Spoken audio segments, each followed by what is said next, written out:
आज हम बनाने जा रहे हैं राजस्थानी स्टाइल की मिक्स दाल तड़का। ये दाल फ्राई इतनी टेस्टी बनती है कि बस सभी उंगलियां चाटते रह जाएंगे। ये टेस्टी दाल सर्व करें बाटी के साथ, चपाती या नान के साथ, बहुत स्वादिष्ट लगती है। एक ही तरह की दाल बनाते हुए अगर आप बोर हो गए हैं तो इस नई रेसिपी को ज़रूर ट्राई करें। स्वागत है आपका स्वाद्या रसोई में। सबसे पहले मैंने यहाँ अरहर की दाल ली है। ये आधा कप से थोड़ी कम है और उतनी ही हम मूंग की दाल लेंगे धुली हुई मूंग की दाल भी आधे कप से थोड़ी कम डालेंगे। छिलके वाली मसूर की दाल डाल रही हूँ मैं, ये 1/4 कप से थोड़ी कम है। 2 टेबलस्पून मैं चने की दाल डाल रही हूँ इसमें। अगर आप इसमें से कोई भी दाल रिप्लेस करना चाहते हैं किसी और दाल से वो भी ले सकते हैं, लेकिन एक छिलके वाली दाल ज़रूर डालें। अब इसे अच्छी तरह 2-3 पानी से धोकर 2 घंटे के लिए कम से कम भिगो के रख दें। यहाँ मैंने दाल ऑलरेडी भिगो के रख दी थी 2 घंटे के लिए। ये बिल्कुल तैयार हो गई है। अब इसका पानी निकाल के हम इसे प्रेशर कुकर में डालेंगे। सभी दालें मिलाकर जो हमने डाली हैं ये करीब 2 कटोरी हैं, तो पानी इसमें हम डालेंगे 3 से 4 कटोरी। अब इसमें हल्दी और नमक मिलाएंगे। अब हम इसमें काली मिर्च डालेंगे आधी चम्मच, 2 लौंग डाल रही हूँ मैं और 1 दालचीनी का टुकड़ा। ये सब इसको बहुत ही बढ़िया फ्लेवर देंगे, तो इसे बॉईल करते समय ही डाल दें। मिक्स दे के अब इसका लिड लगा देते हैं और इसे रखेंगे अब मीडियम हाई फ्लेम पर 2 से 3 सीटी आने तक। तो ये जो राजस्थानी स्टाइल की दाल होती है इसे बहुत ज़्यादा गलाना नहीं होता है, तो आप देख सकते हैं दाल एकदम खिली खिली सी अलग से दिख रही है। इस तरह की कंसिस्टेंसी होनी चाहिए, तो ये एकदम परफेक्ट है। अब तड़का लगाने के लिए एक कढ़ाई में देसी घी डालेंगे। 2 से 3 चम्मच आप देसी घी डालें इसमें। गर्म होने पर इसमें ज़ीरा डाल दें और ज़ीरे के साथ मैं यहाँ धनिया ले रही हूँ। ये है सूखा साबुत धनिया जिसे हम क्रश कर लेंगे। तो यहाँ क्रश करके मैंने लिया है 1 से 2 चम्मच डालें, मैं यहाँ 2 चम्मच डाल रही हूँ। ये दाल को देता है बहुत ही स्पेशल टेस्ट और फ्लेवर।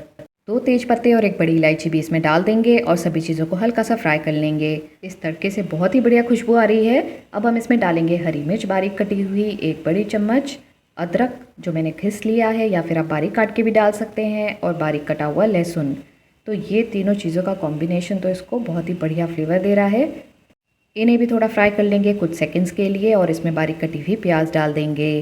प्याज को भी हमें हल्का फ्राई करना है सुनहरा होने तक। अगर आपको हमारी ये रेसिपी अच्छी लगे और आप ऐसी रेसिपीज़ और देखना चाहते हैं तो हमारे चैनल को सब्सक्राइब करना बिल्कुल ना भूलें और बेल आइकन को ज़रूर हिट करें ताकि आने वाली सभी रेसिपीज़ का नोटिफिकेशन आपके पास सबसे पहले आए। अब हम इसमें डाल देंगे बारीक कटे हुए टमाटर। तो यहाँ मैं आधी कटोरी टमाटर ऐड कर रही हूँ।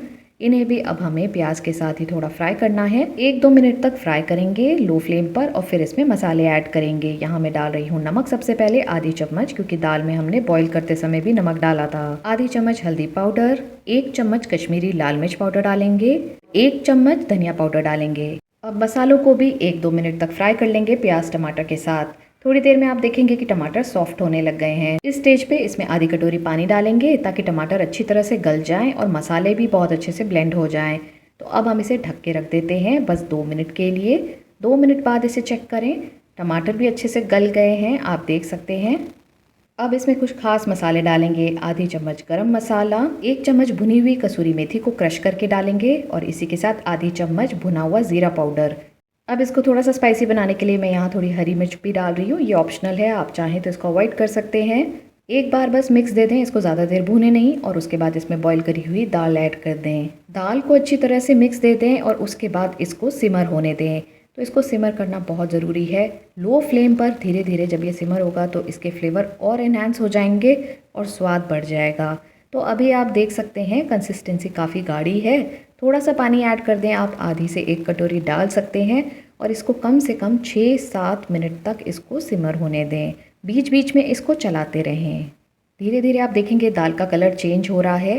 दाल अच्छे से पक चुकी है। अब ऊपर से बारीक कटा हुआ हरा धनिया डाल देते हैं। आप इस दाल को ऐसे ही सर्व कर सकते हैं, ये सर्व करने के लिए बिल्कुल तैयार है। पर अगर आप इसमें थोड़ा घी का तड़का लगाना चाहें तो उससे स्वाद और बढ़ जाएगा। तो मैंने यहाँ घी गरम करके इसमें हींग जीरा डाला है, 1-2 सूखी लाल मिर्च डालेंगे और थोड़ी सी कश्मीरी लाल मिर्च। बिना तड़के के भी दाल बहुत ही टेस्टी लगती है, लेकिन अगर आप ये मिर्च वाला तड़का डाल देंगे इस पे तो इसका स्वाद और दुगना हो जाएगा। सर्व करने से पहले थोड़ा सा हरा धनिया और डाल देते हैं और आधे नींबू का रस। ये तैयार हो गई है राजस्थानी दाल बाटी वाली जो मिक्स दाल होती है, बिल्कुल वही दाल है। ज़रूर ट्राई करें। रेसिपी अच्छी लगे तो उसे लाइक और शेयर करें। चैनल को सब्सक्राइब करना बिल्कुल भी ना भूलें। देखते रहें स्वाद्या रसोई, जहाँ है स्वाद भी और सेहत भी।